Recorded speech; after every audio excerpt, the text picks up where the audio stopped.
Hello दोस्तों, Aaradhya race academy के YouTube channel में आप सभी का स्वागत है। दोस्तों, राजस्थान पटवारी भर्ती परीक्षा 2025 के नवीनतम पाठ्यक्रम के अनुसार दोस्तों कंप्यूटर के जो जो टॉपिक सिलेबस में दे रखे हैं उन सभी टॉपिकों के अपन क्रम वाइज अति महत्वपूर्ण प्रश्न है वो पढ़ते हुए चलेंगे। दोस्तों, आज अपना पहला नंबर का टॉपिक है कंप्यूटर के अंदर, जिसका नाम है कंप्यूटर का सामान्य परिचय। और कंप्यूटर के सामान्य परिचय से संबंधित आज मैं आपको टॉप 100 प्रश्न है वो बताने जा रहा हूँ।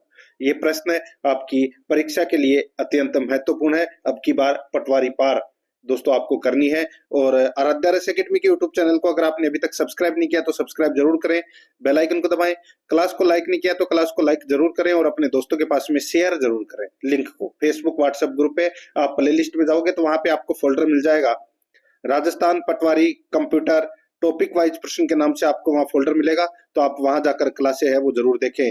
तो चलिए दोस्तों शुरू करते हैं कंप्यूटर का सामान्य परिचय से संबंधित। देखिए पहला प्रश्न, कंप्यूटर का शाब्दिक अर्थ क्या है? दोस्तों, कंप्यूटर का जो शाब्दिक अर्थ है वो क्या है? चार ऑप्शन आपके सामने दिए गए हैं। तो दोस्तों सभी को पता होगा, गणना करने वाला, ये इसका शाब्दिक अर्थ होता है। ए नंबर का ऑप्शन बिल्कुल सही। नेक्स्ट आगे देखिए, कंप्यूटर शब्द का उद्भव कौन सी भाषा से हुआ है? दोस्तों, कंप्यूटर शब्द का जो उद्भव है वो कौन सी भाषा से हुआ है? दोस्तों मैं आपको बताऊं, कंप्यूटर शब्द की जो उत्पत्ति है वो अंग्रेजी भाषा के कंप्यूट, आर हटा दीजिए, ठीक है, जो कंप्यूट COMPUT, ठीक है, ई, तो यहाँ पे ये तो अंग्रेजी भाषा के शब्द से उद्भव हुआ है। और एक हुआ है दोस्तों लेटिन भाषा के कंप्यूटर से, एक शब्द है जो ये तो अपना अंग्रेजी भाषा का हो गया, और ये हो गया दोस्तों अपना लेटिन भाषा का COMPUTARE, ठीक है, ये है कंप्यूटर। तो इन दो शब्दों से दोस्तों कंप्यूटर शब्द का उद्भव हुआ है, एक अंग्रेजी का है और एक लेटिन का है। तो यहाँ पे देखिए अंग्रेजी ऑप्शन में नहीं दे रखा, तो यहाँ पे लेटिन दे रखा है, तो यहाँ पर अपना इसमें राइट आंसर क्या हो जाएगा? डी नंबर का ऑप्शन लेटिन। नेक्स्ट आगे देखिए दोस्तों, यहाँ पे कंप्यूटर शब्द की उत्पत्ति किस शब्द से हुई है? अभी मैंने आपको बताया कौन से शब्द से हुई है। अंग्रेजी भाषा का तो कंप्यूट शब्द है, ठीक है, और लेटिन भाषा का कंप्यूटेयर शब्द है। याद रखना, एक में ARE लगा हुआ है और एक में ई लगा हुआ है लास्ट में, बाकी कंप्यूट, ठीक है। तो यहाँ पर ए और बी दोनों ही सत्य हैं, तो यहाँ पर डी नंबर का ऑप्शन बिल्कुल सही उत्तर हो जाएगा। आगे देखिए 4 नंबर का प्रश्न है, कंप्यूटर हेतु निम्न में से कौन सा नाम प्रयुक्त हो सकता है? कंप्यूटर हेतु निम्न में से कौन सा नाम प्रयुक्त हो सकता है? बताइए। गणक यंत्र, संगणक, परिकलक, अभिकलित्र, बताइए। तो दोस्तों यहाँ पर अपना इसमें राइट आंसर हो जाएगा वो है दोस्तों, ये सारे के सारे नाम हैं वो प्रयुक्त हो सकते हैं कंप्यूटर के लिए। तो यहाँ पर अपना इसमें राइट आंसर हो जाएगा 1 2 3 4, चारों ही सत्य है इसमें। यहाँ पे डी नंबर का जो ऑप्शन है वो इसका बिल्कुल सही उत्तर हो जाएगा। आगे देखिए, विश्व कंप्यूटर साक्षरता दिवस प्रतिवर्ष कब मनाया जाता है?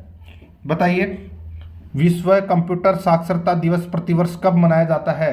तो दोस्तों ये तो सभी को पता होगा, ये जो विश्व कंप्यूटर साक्षरता दिवस है ये प्रत्येक वर्ष 2 दिसंबर को मनाया जाता है, ठीक है, प्रत्येक वर्ष 2 दिसंबर को मनाया जाता है। इसकी जो शुरुआत है वो दोस्तों 2 दिसंबर 2001 को हुई थी, ठीक है, 2 दिसंबर 2001 को इसकी शुरुआत हुई थी। आगे देखिए दोस्तों, यहाँ पे कंप्यूटर साक्षरता दिवस मनाने का उद्देश्य क्या है?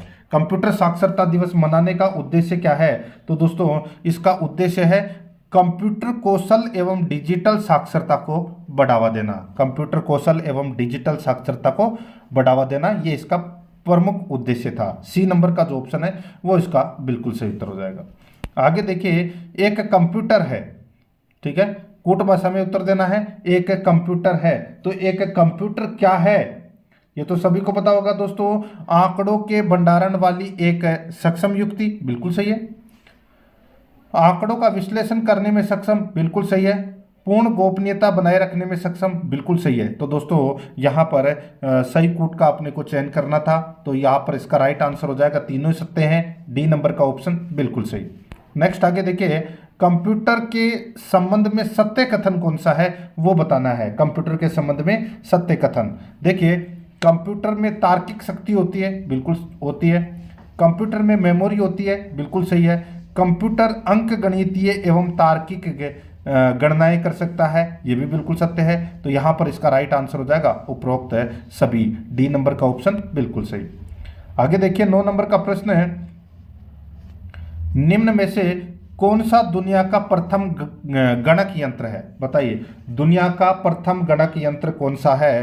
तो दोस्तों इसका जो राइट आंसर हो जाएगा, यहाँ पे मैं आपको बताऊं प्रथम गणक जो यंत्र है वो है दोस्तों अबेकस। कौन सा है, अबेकस है, याद रखना दोस्तों।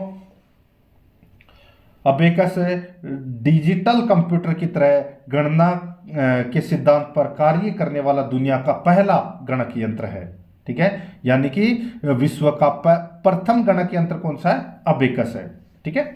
तो यहां पर अपना इसमें डी नंबर ऑप्शन सही। आगे देखिए, चीन के बेबीलोन में विकसित हुए गणक यंत्र अबेकस को जापान में क्या कहा जाता है, बहुत ही अच्छा प्रश्न है। चीन के बेबीलोन में विकसित हुए गणक यंत्र अबेकस को जापान में क्या कहा जाता है। तो दोस्तों जापान में इसको सारोबान कहते हैं। क्या कहते हैं, सारोबान कहते हैं जापान में इसे। तो यहां पर इसमें राइट आंसर सारोबान हो जाएगा।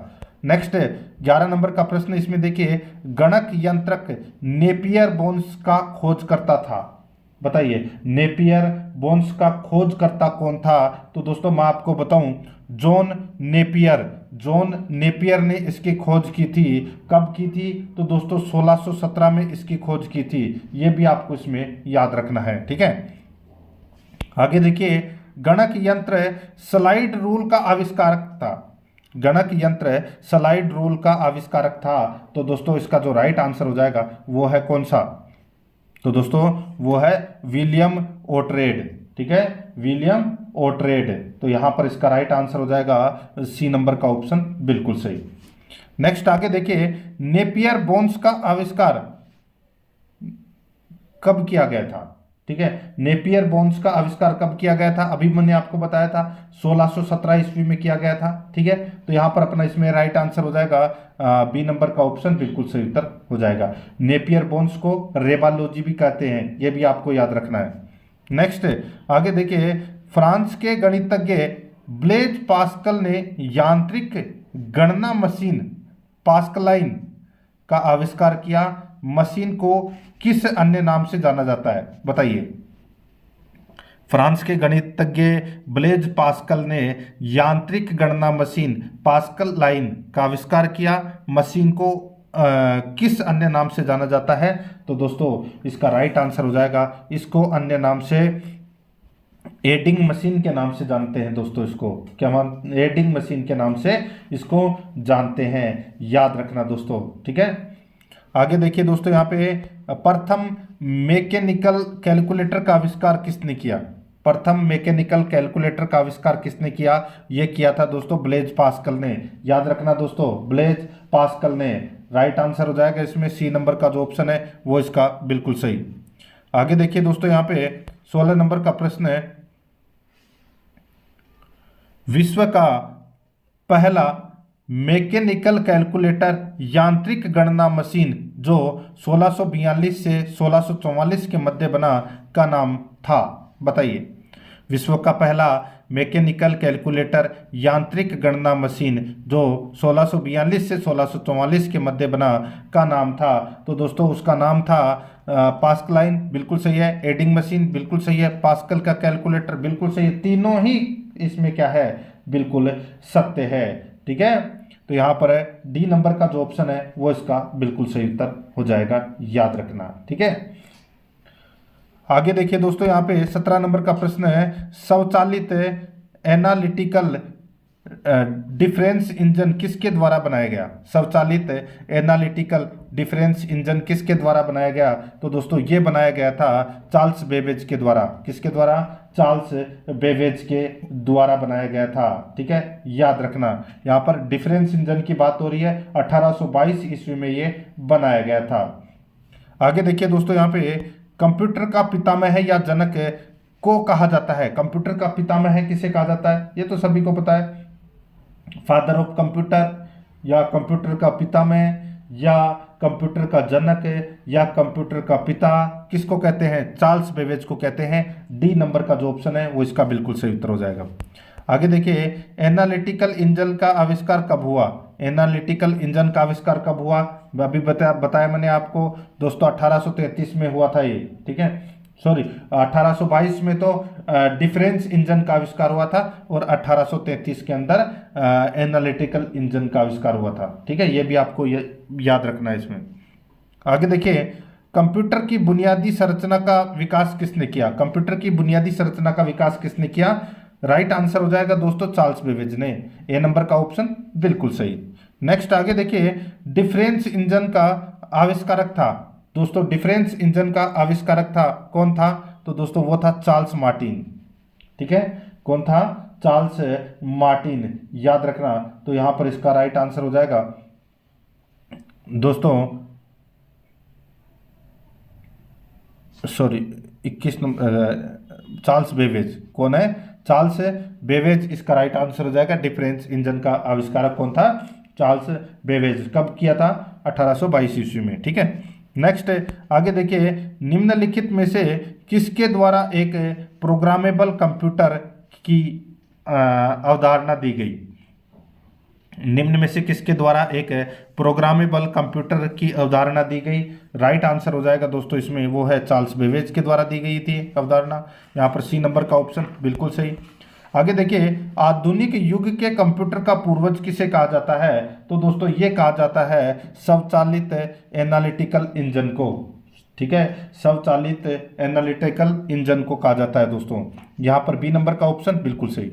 आगे देखिए, बेबेज का यानी कि चार्ल्स बेबेज का डिफरेंस इंजन कब प्रस्तावित किया गया था? अभी बताया था मैंने आपको दोस्तों 1822 ईस्वी में। तो यहाँ पर राइट आंसर इसमें ए नंबर का ऑप्शन हो जाएगा। नेक्स्ट आगे देखिए, कंप्यूटर के विकास क्रम में प्रयुक्त टेकुलेटिंग मशीन का आविष्कारक था। बताइए, कंप्यूटर के विकास क्रम में प्रयुक्त टेकुलेटिंग मशीन का आविष्कारक था, तो वो कौन था? तो दोस्तों वो था हरमन होलेरिथ। हरमन होलेरिथ था दोस्तों। तो यहाँ पर अपना इसमें राइट आंसर हो जाएगा बी नंबर का जो ऑप्शन है वो इसका बिल्कुल सही उत्तर। नेक्स्ट आगे देखिए दोस्तों, मार्क 1 प्रथम कंप्यूटर था, एनिएक प्रथम कंप्यूटर था। बताइए, एनिएक भी प्रथम कंप्यूटर था और मार्क भी प्रथम कंप्यूटर था। तो ये कौन कौन से कंप्यूटर थे प्रथम, ये आपको पता होना चाहिए दोस्तों। मैं आपको बताऊं तो मार्क 1 है ये प्रथम दोस्तों यांत्रिक कंप्यूटर था, और एनिएक है ये प्रथम इलेक्ट्रॉनिक कंप्यूटर था। तो यहाँ पर ए नंबर का ऑप्शन बिल्कुल सही उत्तर हो जाएगा। आगे देखिए, विश्व का प्रथम कंप्यूटर जो विद्युत एवं यांत्रिक यानी कि बिजली से चलने वाला प्रकार का था। बताइए, जो विद्युत एवं यांत्रिक बिजली से चलने वाला था, तो दोस्तों इसका राइट आंसर हो जाएगा वो था दोस्तों मार्क 1, ठीक है, मार्क फर्स्ट। तो right answer C number option हो जाएगा। आगे देखिए, मार्क 1 के निर्माता का नाम है, मार्क 1 के निर्माता का नाम क्या है? तो वो है दोस्तों हॉवर्ड आइकन, ठीक है, हॉवर्ड आइकन। तो यहाँ पर इसमें सही उत्तर हो जाएगा ए नंबर का जो ऑप्शन है वो इसका बिल्कुल सही उत्तर, ठीक है। आगे देखिए दोस्तों, यहाँ पे 29 नंबर का प्रश्न है, मार्क 1 नामक कंप्यूटर दरअसल क्या था? मार्क 1 नामक कंप्यूटर दरअसल क्या था? तो दोस्तों दरअसल ये ऑटोमेटिक सीक्वेंस कंट्रोल कैलकुलेटर था, ठीक है, ऑटोमेटिक सीक्वेंस कंट्रोल्ड कैलकुलेटर था दोस्तों ये मार्क 1। तो यहाँ पर अपना सी नंबर का ऑप्शन बिल्कुल सही। आगे देखिए, मार्क 1 कंप्यूटर का आविष्कार हुआ था, तो दोस्तों कहाँ पर हुआ था ये मार्क 1 कंप्यूटर का आविष्कार? सही उत्तर हो जाएगा दोस्तों, वो ये हुआ था कैम्ब्रिज विश्वविद्यालय में। कहाँ पर हुआ था? कैम्ब्रिज विश्वविद्यालय में दोस्तों इसका आविष्कार हुआ था, ठीक है। तो यहाँ पर इसमें राइट आंसर क्या हो जाएगा? सी नंबर का जो ऑप्शन है वो इसका बिल्कुल सही उत्तर हो जाएगा।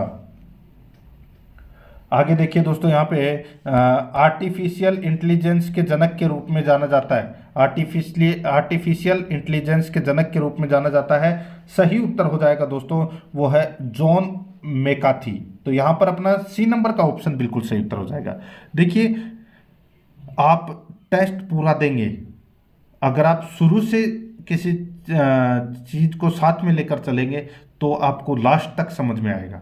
जैसे आप अगर बीच में देखने लगे तो कोई मतलब नहीं है, ठीक है। आप शुरू से जो चीज़ देखते हुए चल रहे हैं ना, वो लास्ट तक देख लीजिए, ठीक है। आपका कंप्यूटर से संबंधित कुछ भी गलत नहीं होगा, यह आपको इसमें याद रखना है मित्रों। बहुत अच्छे और शानदार लेवल के प्रश्न है। आपका बेसिक भी क्लियर हो रहा है इसमें, और बेसिक के साथ साथ में आपका डीपली भी क्लियर हो रहा है, ठीक है। आर्टिफिशियल इंटेलिजेंस के जनक के रूप में जाना जाता है जॉन मैकार्थी को, ठीक है। आगे देखिए, यहाँ पे विश्व का प्रथम पूर्ण इलेक्ट्रॉनिक कंप्यूटर जिसका आविष्कार जेपी एकट एवं जॉन मूचली ने किया। विश्व का प्रथम पूर्ण इलेक्ट्रॉनिक कंप्यूटर जिसका आविष्कार जेपी एकट एवं जॉन मूचली ने किया। तो दोस्तों इसका राइट आंसर हो जाएगा वो है एनिएक। यहाँ पर बी नंबर का जो ऑप्शन है वो इसका बिल्कुल सही उत्तर हो जाएगा, एनिएक। आगे देखिए, 33 नंबर का प्रश्न है, एनिएक जो कि प्रथम इलेक्ट्रॉनिक कंप्यूटर है का पूर्ण रूप है। एनिएक जो कि प्रथम इलेक्ट्रॉनिक कंप्यूटर है का पूर्ण रूप है, तो इसका राइट आंसर क्या हो जाएगा, वो है electronic numerical integrator and computer. Electronic numerical integrator and computer. तो यहाँ पर अपना इसमें बी नंबर का जो ऑप्शन है वो इसका बिल्कुल सही। आगे देखिए, एनिएक का मुख्य पुर्जा क्या था। एनिएक का मुख्य पुर्जा क्या था। तो दोस्तों इसका मुख्य पुर्जा था वाल्व, ठीक है। एनिएक का मुख्य पुर्जा क्या था, तो वो था दोस्तों वाल्व, याद रखना। आगे देखिए दोस्तों, यहाँ पे एनिएक कंप्यूटर का पूर्ण विकास कब हुआ। एनिएक कंप्यूटर का पूर्ण विकास है वो दोस्तों कब हुआ। तो दोस्तों इसका जो राइट आंसर हो जाएगा वो है इसमें ये 1946 में दोस्तों एनिएक कंप्यूटर का पूर्ण विकास हुआ। यहाँ पर डी नंबर का ऑप्शन बिल्कुल सही। आगे देखिए, एनिएक कंप्यूटर निर्माण में किस विश्वविद्यालय ने महत्वपूर्ण भूमिका निभाई। तो बताइए कौन से विश्वविद्यालय ने महत्वपूर्ण भूमिका निभाई। तो दोस्तों पेनसिल्वेनिया विश्वविद्यालय ने दोस्तों ये महत्वपूर्ण भूमिका निभाई। सी नंबर का ऑप्शन बिल्कुल सही। आगे देखिए, प्रथम व्यापारिक कंप्यूटर था जिसका निर्माण जीईसी द्वारा किया गया। प्रथम व्यापारिक कंप्यूटर था जिसका निर्माण जीईसी द्वारा किया गया। तो दोस्तों कौन सा था। तो दोस्तों इसका राइट आंसर हो जाएगा वो था यूनिवेक। कौन सा था, यूनिवेक, याद रखना यूनिवेक, ठीक है। यानी कि इसकी अगर इसकी फुल फॉर्म की बात करूं तो दोस्तों यूनिवर्सल ऑटोमेटिक कंप्यूटर, ये इसकी फुल फॉर्म है। ए नंबर ऑप्शन बिल्कुल सही। आगे देखिए, यूनिवेक कंप्यूटर का पूर्ण रूप क्या है। तो मैंने अभी आपको बताया यूनिवर्सल ऑटोमेटिक कंप्यूटर। तो यहाँ पर अपना इसमें राइट आंसर क्या हो जाएगा, बी नंबर का ऑप्शन बिल्कुल सही। नेक्स्ट आगे देखिए, इलेक्ट्रॉनिक कंप्यूटर दुनिया का प्रथम कंप्यूटर जिसमें डाटा संग्रहण उपलब्ध था। इलेक्ट्रॉनिक कंप्यूटर दुनिया का प्रथम कंप्यूटर जिसमें डाटा संग्रहण उपलब्ध था। तो दोस्तों इसका जो राइट आंसर हो जाएगा वो है अपना इसमें कौन सा, तो वो है दोस्तों ईडीसेक। यहाँ पर बी नंबर का जो ऑप्शन है वो इसका बिल्कुल सही उत्तर इसमें हो जाएगा। ये आपको इसमें याद रखना है, ठीक है। आगे देखिए, 40 नंबर का प्रश्न है, जो प्रोग्राम एनालिटिकल डिफरेंस इंजन में डाला गया उसे बनाने वाली विश्व की प्रथम प्रोग्रामर लेडी अडा अगस्टा ने के आविष्कार में महत्वपूर्ण भूमिका निभाई। तो बताइए ने किसके आविष्कार में महत्वपूर्ण भूमिका निभाई। तो दोस्तों यहाँ पर बहुत अच्छा प्रश्न है। प्रथम प्रोग्रामर नाम याद हो गया होगा आपको दोस्तों, लेडी अडा अगस्टा ने दोस्तों किसके आविष्कार में महत्वपूर्ण भूमिका निभाई थी। तो इसका सही उत्तर हो जाएगा वो है दोस्तों बाइनरी प्रणाली के आविष्कार में महत्वपूर्ण भूमिका निभाई। यहाँ पर बी नंबर का ऑप्शन बिल्कुल सही। आगे देखिए, दुनिया का पहला प्रोग्रामर किसे माना जाता है। अभी मैंने आपको बताया मित्रों, तो वो है लेडी अडा लवलेस को, लेडी अडा लवलेस को। तो यहाँ पर अपना इसमें बी नंबर का ऑप्शन बिल्कुल सही उत्तर हो जाएगा। आगे देखिए, यहाँ पे एल्गोरिथम एवं अभिकलन की अवधारणा युक्त आधुनिक कंप्यूटर विज्ञान का जनक माना गया है? एल्गोरिथम एवं अभिकलन की अवधारणा युक्त आधुनिक कंप्यूटर विज्ञान का जनक माना गया है। तो दोस्तों इसका राइट आंसर हो जाएगा वो है Alan Turing. Alan Turing, B number का ऑप्शन बिल्कुल सही। आगे देखिए, सैद्धांतिक कंप्यूटर विज्ञान का जनक कहलाता है। सैद्धांतिक कंप्यूटर विज्ञान का जनक कहलाता है तो वो कौन कहलाता है? तो वो कहलाता है दोस्तों Alan Mathison Turing. Alan Mathison Turing. तो यहाँ पर ए नंबर का ऑप्शन बिल्कुल सही उत्तर हो जाएगा। आगे देखिए, दिए गए नीचे दिए गए कथनों में सत्य या असत्य कथन कौन सा है, वो अपने को यहाँ पर क्या करना है, बताना है। देखिए, लेडी अडा लवलेस को कंप्यूटर इतिहास के पहले प्रोग्रामर के रूप में जाना जाता है। लेडी अडा लवलेस को कंप्यूटर इतिहास के पहले प्रोग्रामर के रूप में जाना जाता है। ठीक है, बिल्कुल सत्य है। दूसरा देखिए, कंप्यूटर एक इलेक्ट्रॉनिक मशीन है, बिल्कुल सही है। दोनों के दोनों कथन है वो दोस्तों इसमें सत्य है। नेक्स्ट आगे देखिए, कंप्यूटर के विकास क्रम को क्रमिक रूप में दर्शाने हेतु कौन सा वाला विकल्प सही है? बताइए, कंप्यूटर के विकास क्रम को क्रमिक रूप में दर्शाने हेतु कौन सा वाला विकल्प बिल्कुल सही है? तो दोस्तों वो है ट्रांजिस्टर, आईसी, वीएलएसआई और यूएलएसआई। ठीक है, ये आपको इसमें याद रखना है। दोस्तों अभी आप ये सारी चीज़ें आपको आगे पता लग जाएगी कि क्या क्या हुआ था। ठीक है, तो दोस्तों यहाँ पर सी नंबर का जो ऑप्शन है वो इसका बिल्कुल सही उत्तर हो जाएगा। आगे देखिए, कंप्यूटर के विकास क्रम को कितनी पीढ़ियों में बांटा गया है? तो कितनी पीढ़ियों में बांटा गया है? तो दोस्तों 5 पीढ़ियों में बांटा गया है। यहाँ पर डी नंबर का जो ऑप्शन है वो इसका बिल्कुल सही उत्तर। आगे देखिए, पहली पीढ़ी के कंप्यूटर का उदाहरण था। पहली पीढ़ी के कंप्यूटर का उदाहरण था तो वो दोस्तों क्या था? तो दोस्तों वो था एनिएक।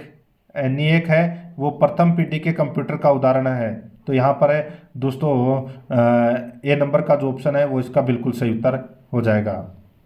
आगे देखिए दोस्तों, यहाँ पे कंप्यूटर के विकास क्रम के प्रारंभिक दिनों में कंप्यूटर में ट्रांजिस्टर की जगह क्या इस्तेमाल होता है?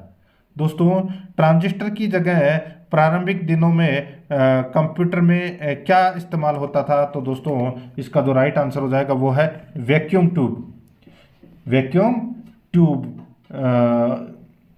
का इस्तेमाल होता था दोस्तों। ठीक है, प्रथम पीढ़ी के अंदर। ठीक है, और स्टोरेज करने हेतु प्रथम पीढ़ी के अंदर मैग्नेटिक ड्रम का भी उपयोग होता था, ये भी आपको याद रखना है। आगे देखिए, प्रथम पीढ़ी में मैग्नेटिक ड्रम का प्रयोग किया जाता था। तो मैग्नेटिक ड्रम का प्रयोग है वो किसके लिए किया जाता था? तो ये कंप्यूटर स्टोरेज या मेमोरी के लिए किया जाता था दोस्तों। यहाँ पर बी नंबर का जो ऑप्शन है वो इसका बिल्कुल सही। आगे देखिए, कंप्यूटर की प्रथम पीढ़ी से संबंधित कथन सत्य है। कंप्यूटर की प्रथम पीढ़ी से संबंधित कथन सत्य है तो वो कौन सा है? तो वो है दोस्तों, इसमें वैक्यूम ट्यूब का प्रयोग किया गया, पंच कार्ड का प्रयोग किया गया, सभी कार्य करने के लिए मशीनी भाषा का प्रयोग किया जाता था। तो दोस्तों इसका राइट आंसर हो जाएगा वो है उपरोक्त सभी। यहाँ पर डी नंबर का जो ऑप्शन है वो इसका बिल्कुल सही उत्तर हो जाएगा। आगे देखिए दोस्तों, यहाँ पे 51 नंबर का प्रश्न देखिए, पंच कार्ड का प्रथम बार प्रयोग किसने किया था? पंच कार्ड का प्रथम बार प्रयोग है वो किसने किया था? तो दोस्तों ये किया था जोसेफ मेरी ने। किसने किया था? जोसेफ मेरी ने। नेक्स्ट है, आगे देखिए, कंप्यूटर के विकास क्रम में प्रथम पीढ़ी का घटक था। तो दोस्तों प्रथम पीढ़ी का जो घटक था वो कौन सा था? तो वो था दोस्तों पंच कार्ड। ठीक है, ए नंबर ऑप्शन बिल्कुल सही। आगे देखिए, प्रथम पीढ़ी के कंप्यूटर को निर्देश देने हेतु प्रयुक्त पंच कार्ड का आविष्कारक था। तो दोस्तों पंच कार्ड का आविष्कारक कौन था? तो वो था दोस्तों इसमें हरमन होलेरिथ। हरमन होलेरिथ था दोस्तों। तो यहाँ पर डी नंबर का जो ऑप्शन है वो इसका बिल्कुल सही उत्तर हो जाएगा, याद रखना। ठीक है, आगे देखिए, दूसरी पीढ़ी के कंप्यूटरों का काल क्या है? दोस्तों पहली पीढ़ी के कंप्यूटर का काल था 1942 से 1955। ठीक है, 1942 से 1955 तक ये था पहली पीढ़ी का काल। ठीक है, अब आता है दोस्तों दूसरी पीढ़ी का काल। तो दोस्तों 1955 से लेकर 1955 से लेकर 1964 तक है, ये दूसरी पीढ़ी का काल माना जाता है दोस्तों, यानी कि दूसरी जनरेशन। तो यहाँ पर इसमें राइट आंसर हो जाएगा 1955 से 1964 तक। बी नंबर का ऑप्शन बिल्कुल सही। देखिए पहली पीढ़ी के अंदर वैक्यूम ट्यूब का प्रयोग किया गया और स्टोरेज के लिए मैग्नेटिक ड्रम का प्रयोग किया गया था। ठीक है, अब यहाँ पे देखिए दूसरी पीढ़ी के अंदर दोस्तों ट्रांजिस्टर का प्रयोग किया गया और स्टोरेज करने हेतु चुंबकीय टेप और चुंबकीय डिस्क का प्रयोग किया गया था। ठीक है, तो यहाँ पर ट्रांजिस्टर इसका राइट आंसर हो जाएगा, ए नंबर ऑप्शन। आगे देखिए batch processing operating system computer की कौन सी पीढ़ी में प्रयुक्त हुआ? बताइए, batch processing operating system computer की कौन सी पीढ़ी में प्रयुक्त हुआ? राइट आंसर हो जाएगा दोस्तों वो है प्रथम पीढ़ी और द्वितीय पीढ़ी दोनों के अंदर प्रयुक्त हुआ था दोस्तों। ये यहाँ पर डी नंबर का जो ऑप्शन है वो इसका बिल्कुल सही। नेक्स्ट आगे देखिए आईसी का अर्थ क्या होता है? दोस्तों आईसी का अर्थ क्या होता है ये तो सभी को पता होगा दोस्तों, इंटीग्रेटेड सर्किट है। तो यहाँ पर अपना डी नंबर का जो ऑप्शन है वो इसका बिल्कुल सही उत्तर हो जाएगा। आगे देखिए दोस्तों यहाँ पे 58 नंबर का प्रश्न है, एकीकृत परिपथ जिसको इंटीग्रेटेड सर्किट कहते हैं वाले कंप्यूटर किस पीढ़ी के हैं? तो दोस्तों ये तो सभी को पता है, अभी बताया था, ये दूसरी पीढ़ी के कंप्यूटर हैं। तो यहाँ पर इसमें राइट आंसर हो जाएगा बी नंबर का ऑप्शन बिल्कुल सही उत्तर। सॉरी, इंटीग्रेटेड सर्किट का पूछा है। ठीक है, तो इंटीग्रेटेड सर्किट है, देखिए पहली में तो वैक्यूम ट्यूब, ठीक है, दूसरी के अंदर है ट्रांजिस्टर और तीसरी पीढ़ी के अंदर दोस्तों इंटीग्रेटेड सर्किट का प्रयोग किया गया। ठीक है, और तीसरी पीढ़ी का जो काल है वो 1964 से 1975 तक माना जाता है दोस्तों। ठीक है, ये भी आपको याद रखना, 1964 से लेकर 1975 तक, ये आपको याद रखना है। पहली पीढ़ी का काल मैंने आपको बताया दोस्तों 1942 से लेकर 1955 तक। ठीक है, दूसरा 1955 से 1964 तक, तीसरा 1964 से 1975 तक। ठीक है, और इसमें पहली के अंदर वैक्यूम ट्यूब का प्रयोग किया गया, दूसरी के अंदर ट्रांजिस्टर का प्रयोग किया गया और तीसरी के अंदर दोस्तों इंटीग्रेटेड सर्किट यानी कि आईसी का प्रयोग है वो किया गया। ठीक है, और स्टोरेज करने के लिए मैग्नेटिक कोर का प्रयोग किया गया। तो यहाँ पर अपना इसमें सी नंबर का ऑप्शन बिल्कुल सही। आगे देखिए इंटीग्रेटेड सर्किट चिप पर किसकी परत होती है? तो दोस्तों किसकी परत होती है ये तो सभी को पता होगा दोस्तों, सिलिकॉन की परत होती है, ए नंबर का ऑप्शन बिल्कुल सही, सिलिकॉन। आगे देखिए VLSI तकनीक का पूर्ण रूप है, VLSI तकनीक का पूर्ण रूप है, तो दोस्तों इसका पूर्ण रूप हो जाएगा very large scale integration, very large scale integration. तो यहाँ पर अपना इसमें सही उत्तर हो जाएगा बी नंबर का जो ऑप्शन है वो इसका बिल्कुल सही। आगे देखिए माइक्रोसॉफ्ट विंडोज का प्रयोग पहली पीढ़ी में हुआ, माइक्रोसॉफ्ट विंडोज का प्रयोग कौन सी पीढ़ी में हुआ था?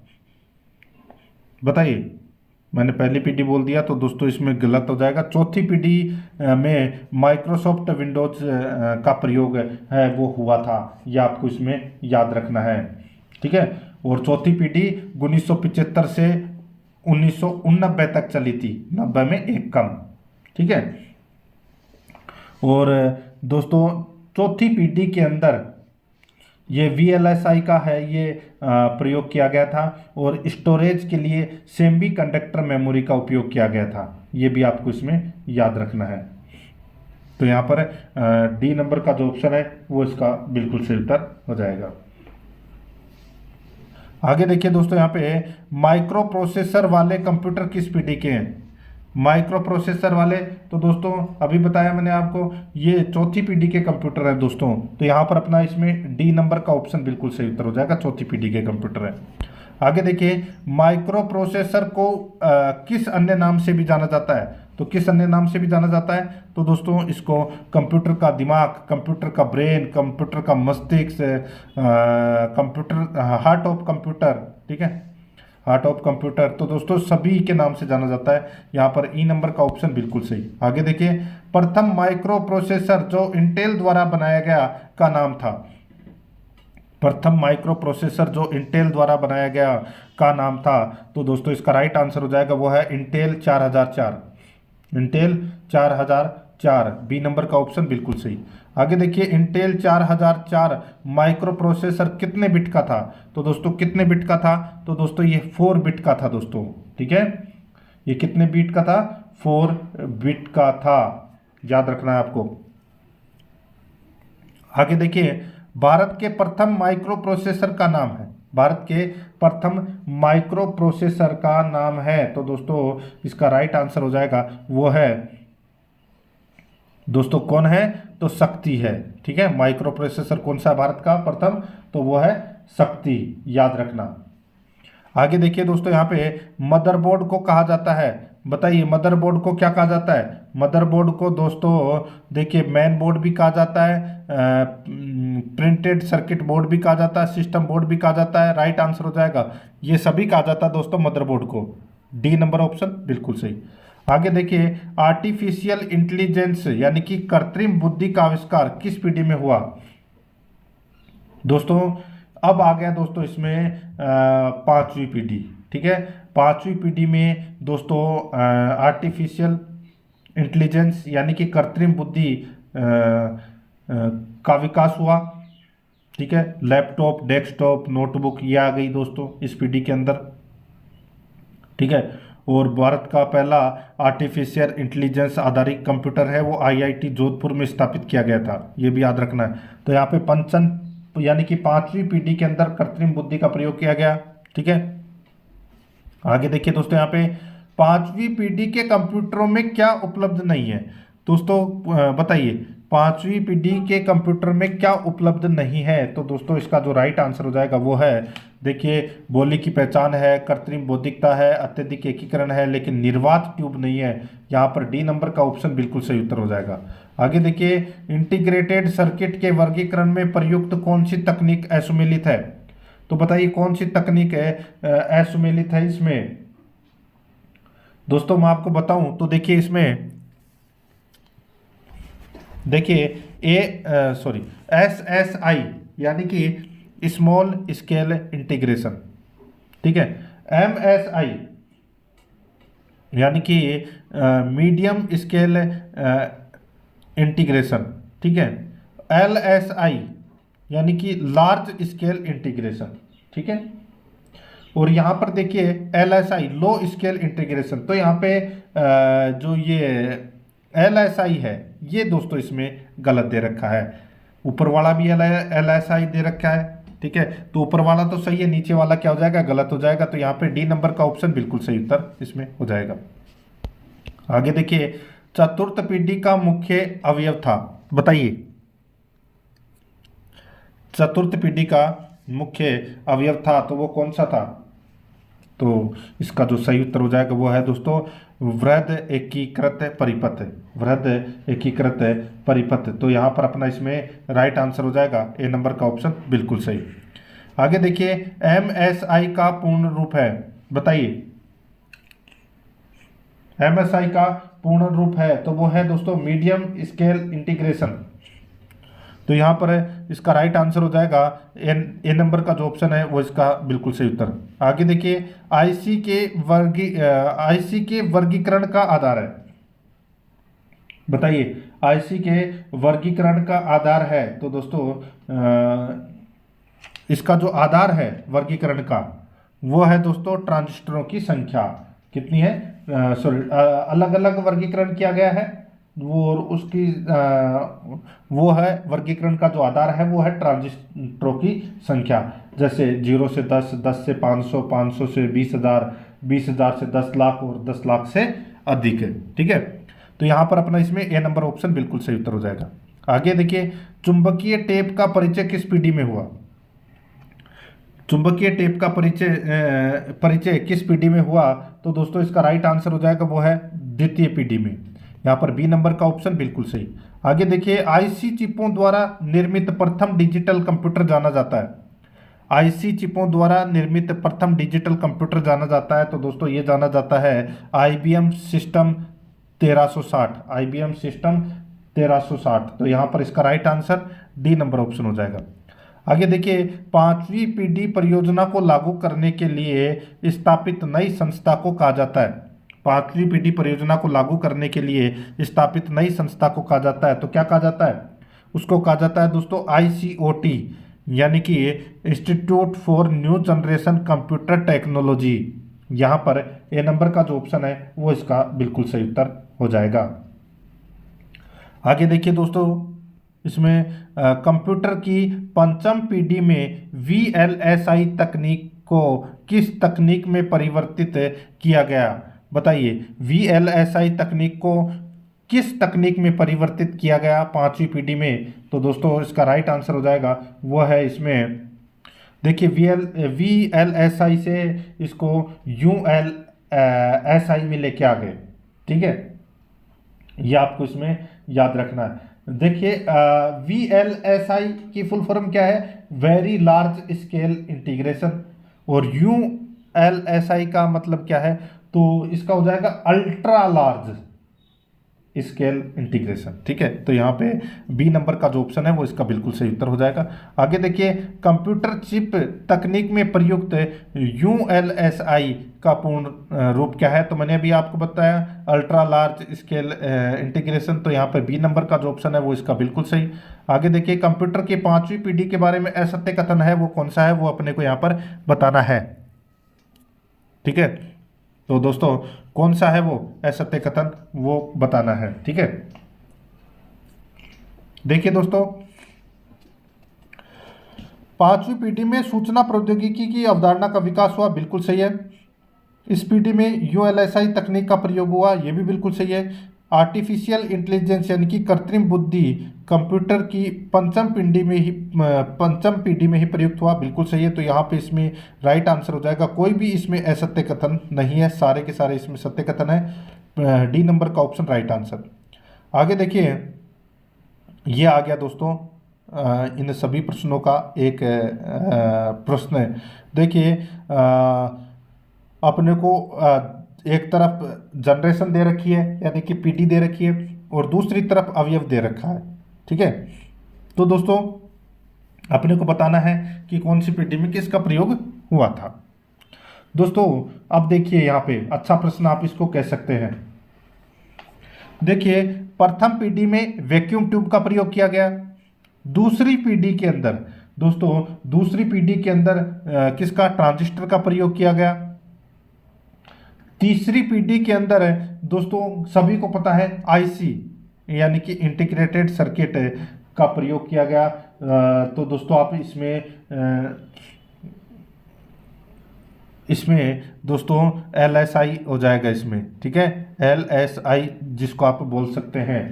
ठीक है, यानी कि लार्ज स्केल इंटीग्रेशन। और 5वीं पीढ़ी के अंदर दोस्तों क्या हो गया? ULSI हो गया। ठीक है, देखिए मैं आपको बताऊं, इसमें एक होता है LSI और एक होता है VLSI। ठीक है, तो तीसरी पीढ़ी के अंदर तो LSI यानी कि लार्ज स्केल इंटीग्रेशन, और चौथी पीढ़ी के अंदर क्या हो गया? LSI से LSI के आगे V लग गया, तो क्या हो गया? VLSI यानी कि वेरी लार्ज स्केल इंटीग्रेशन। और फिर 5वीं पीढ़ी में क्या किया? अल्ट्रा लार्ज हो गया, तो ULSI हो गया। ठीक है, अल्ट्रा लार्ज स्केल इंटीग्रेशन। तो यहाँ पर अपना इसमें राइट आंसर क्या हो जाएगा? वो है 2 4 1 3 अपना इसमें सही उत्तर हो जाएगा। 2 4 1 3 कौन से ऑप्शन में है? तो यहाँ पर बी नंबर के ऑप्शन में है, ये अपना सही उत्तर हो जाएगा।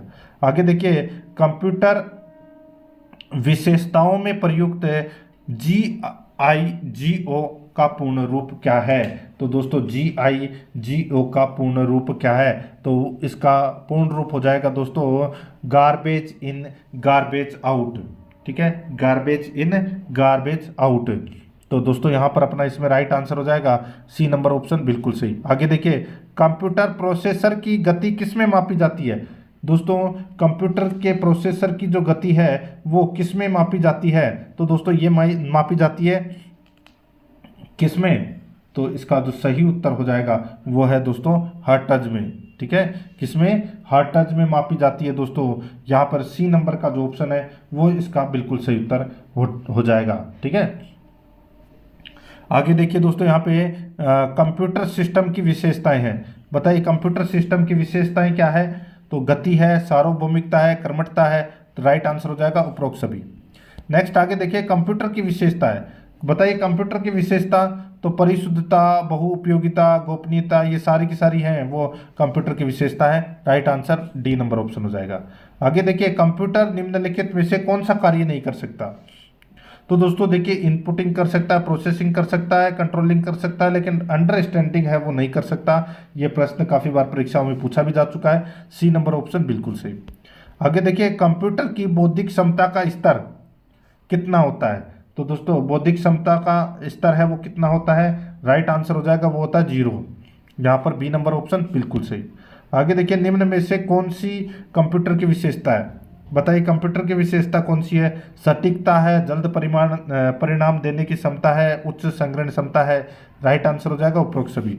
नेक्स्ट आगे देखिए कंप्यूटर सिस्टम की गति मापी जाती है। कंप्यूटर सिस्टम की गति मापी जाती है तो दोस्तों ये MIPS में मापी जाती है कंप्यूटर की गति।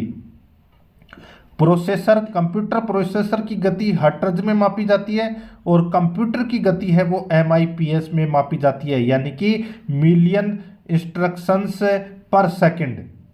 ठीक है, तो यहाँ पर है अपना इसमें राइट आंसर हो जाएगा वो है बी नंबर का ऑप्शन बिल्कुल सही। आगे देखिए निम्न में से कौन सी कंप्यूटर सिस्टम की एक सीमा है? तो कौन सी कंप्यूटर सिस्टम की एक सीमा है? तो यहाँ पर अपना इसमें राइट आंसर हो जाएगा बुद्धि का अभाव। यहाँ पर सी नंबर का ऑप्शन बिल्कुल सही, बुद्धि का अभाव। आगे देखिए निम्न में से कौन से गुण कंप्यूटर के स्थिति के अनुरूप लचीले व्यवहार को दर्शाते हैं? निम्न में से कौन से गुण कंप्यूटर के स्थिति के अनुरूप लचीले व्यवहार को दर्शाते हैं? तो दोस्तों इसका राइट आंसर हो जाएगा वो है बहुकौशल। तो यहाँ पे सी नंबर का ऑप्शन बिल्कुल सही, बहुकौशल। आगे देखिए त्रुटि मुक्त गणना करने की क्षमता कंप्यूटर के गुण को दर्शाती है। त्रुटि मुक्त गणना करने की क्षमता कंप्यूटर के गुण को दर्शाती है। तो यहाँ पर अपना इसमें राइट आंसर हो जाएगा वो है सटीकता। सी नंबर का ऑप्शन बिल्कुल सही, सटीकता। आगे देखिए बिना किसी थकान या त्रुटि के लगातार काम करना कंप्यूटर की विशेषताओं को दर्शाता है या विशेषता को दर्शाता है। तो वो है दोस्तों इसमें उद्यमशीलता। यहाँ पर बी नंबर का ऑप्शन बिल्कुल सही, उद्यमशीलता। आगे देखिए निम्नलिखित में से कौन सी विशेषता कंप्यूटर की बहुमुखी विशेषता को निरूपित करती है? निम्नलिखित में से कौन सी विशेषता कंप्यूटर की बहुमुखी विशेषता को निरूपित करती है? तो इसका राइट आंसर हो जाएगा वो है एक साथ बहुत से काम कर पाने की क्षमता होना। यहाँ पर डी नंबर का ऑप्शन बिल्कुल सही उत्तर हो जाएगा। आगे देखिए कंप्यूटर में एक्सेसिबिलिटी फीचर्स के क्या फ़ायदे हैं? तो दोस्तों बताइए क्या फ़ायदे हैं? तो दोस्तों सीमित क्षमता में लोग कंप्यूटर का उपयोग कर सकते हैं। यहाँ पर बी नंबर का ऑप्शन बिल्कुल सही उत्तर हो जाएगा।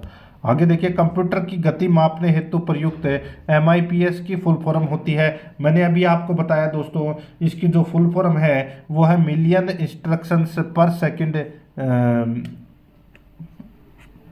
ठीक है, इतना ही होता है दोस्तों, ये काट दीजिए। तो यहाँ पर है अपना राइट आंसर हो जाएगा मिलियन इंस्ट्रक्शन पर सेकंड। तो यहाँ पर बी नंबर का जो ऑप्शन है वो इसका बिल्कुल सही उत्तर हो जाएगा। ठीक है, तो इसमें भी दोस्तों बाकी किसी में नहीं दे रखा है ये वाला। आगे देखिए कंप्यूटर का उपयोग किस क्षेत्र में होने से आमजन को अत्यधिक सुविधा मिली है? कंप्यूटर का उपयोग किस क्षेत्र में होने से आमजन को अत्यधिक सुविधा मिली है? तो इसका जो राइट आंसर हो जाएगा वो है ई गवर्नेंस और बैंकिंग को। तो यहाँ पर डी नंबर का ऑप्शन बिल्कुल सही उत्तर हो जाएगा। आगे देखिए कंप्यूटर का प्रयोग कौन से क्षेत्र में होता है? कंप्यूटर का प्रयोग कौन से क्षेत्र में होता है? तो दोस्तों अंतरिक्ष, ई गवर्नेंस, बैंकिंग। तो यहाँ पे इसमें राइट आंसर हो जाएगा उपरोक्त सभी। आगे देखिए बैंकिंग सिस्टम में कंप्यूटर किस में प्रयुक्त होता है? तो किस में प्रयुक्त होता है? तो दोस्तों ये होता है ATM में, ECS में, EFT में। तो इसका राइट आंसर हो जाएगा उपरोक्त सभी में। डी नंबर का ऑप्शन बिल्कुल सही। आगे देखिए, सामान्य जीवन में कंप्यूटर के यूज से प्राप्त निष्कर्ष है, तो इसका राइट आंसर हो जाएगा वो है दोस्तों पेपरलेस वर्क, बिल्कुल सही है। फास्ट रिजल्ट बिल्कुल सही है। क्वालिटिव रिजल्ट बिल्कुल सही है। तो इसमें राइट आंसर हो जाएगा ये सभी, डी नंबर का ऑप्शन बिल्कुल सही। आगे देखिए, कंप्यूटर का प्रयोग बैंकिंग में ईएफटी में किया जाता है। ईएफटी का पूर्ण रूप है, तो दोस्तों ईएफटी का पूर्ण रूप क्या है, तो वो है दोस्तों इलेक्ट्रॉनिक फंड ट्रांसफर। तो यहाँ पर बी नंबर का जो ऑप्शन है वो इसका बिल्कुल सही उत्तर इसमें हो जाएगा। तो दोस्तों प्रश्न आपको कैसे लगे कमेंट में जरूर बताएं, और आराध्या रेस एकेडमी के यूट्यूब चैनल को सब्सक्राइब जरूर करें, बेल आइकन को दबाएं। क्लास को लाइक नहीं किया तो क्लास को लाइक जरूर करें और अपने दोस्तों के पास में शेयर जरूर करें। मिलते हैं दोस्तों नेक्स्ट क्लास में। जय हिंद, जय भारत।